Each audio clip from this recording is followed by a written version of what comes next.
آپ کے نزدیک شاعری کیا ہے؟ اور آپ جو پوچھتی کہ شاعری تمام تر اسلوب ہے.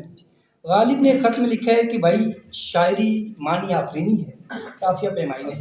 پہلے سر یہ تو میری جو بات ہے اس کے ساتھ آپ نے غالب کی بات ملا دی ہے، اور اس کا مطلب ہے کہ آپ نے بھڑا دیا مجھے وہاں پہ، لڑا دے ممولے کو شاباش. غالب اگر کہے کہ وہ معنی آفرینی ہے تو میں پھر اس پہ کیا کہہ سکتا ہوں؟ میں بھی یہی کہوں گا کہ غالب ٹھیک کہہ رہا ہے. لیکن جو اسلوب ہے وہ آپ سمجھے کہ ہے یعنی personalized use of a tool,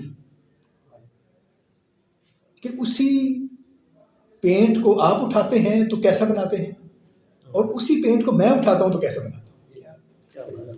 یہ اسلوب ہے. یہاں پہ فرق پڑتا ہے فن کے استعمال میں بھی.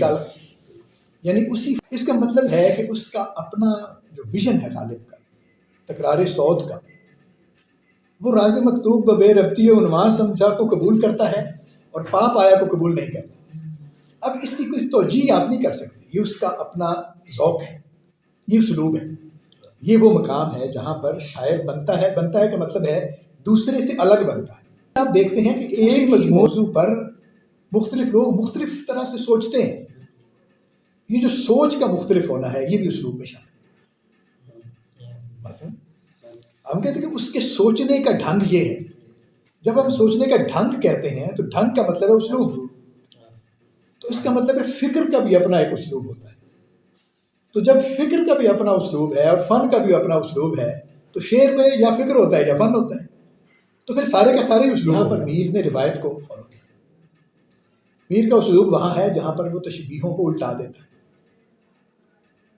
کہ جب دوسرے لوگ یہ کہہ رہے ہیں کہ اس کی آنکھیں غزال جیسی ہیں، وہ کہتا ہے کہ وہ سیر کا وادی کی مائل نہ ہوا ورنہ آنکھوں کو غزالوں کی پیروں تلے مل جاتا.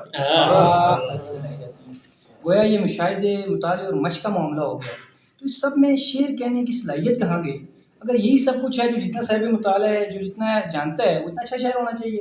یعنی نقادوں کو بہت اچھا شاعر کرتا ہے شعر کہنے کو. شعر کہنے کو تو میں نے آپ سے گزارش کی کہ اگر آپ 5-7 شعر اکٹھے کریں اور ان کے مختلف ٹکڑے چن کے ایک بہر میں جو پورے آتے ہیں پورے کر لیں تو شعر تو بن جائے گا. تاثر بھی لیتے ہیں کہ یہ کوئی مشینی عمل ہے، یہ کوئی اس کو جو ہے نا کہتے ہیں کاریگری کر رہے ہیں، یہ مستری کو نہ کر رہے ہیں. ایسے لوگ بھی باتیں سوشل میڈیا پہ کرتے ہیں اور ہوتی ہے. تو شعر صلاحیت اصل میں کیا چیز ہے؟ اس کو ہم کہتے ہیں کہ یہ شاعر ہے. اس کے بعد اسلوب آپ نے کہا بات کی بات ہے، تو شاعر کون ہے؟ اس کا یہ فیصلہ کرنا بہت مشکل ہے کہ کسی کو ہم شاعر کہیں یا نہ کہیں. جو آدمی آپ کو وزن میں لفظوں کو اس طرح درست کر کے دکھا دیتا ہے جن کا ایک میننگ فل اس کا ایک اسٹرکچر بن جاتا ہے، تو وہ اس کو ہم منیمم درجے پر شاعر تو مانیں گے. ایسی بات نہیں ہے کہ یہ وہ ادارہ اسلام والی بات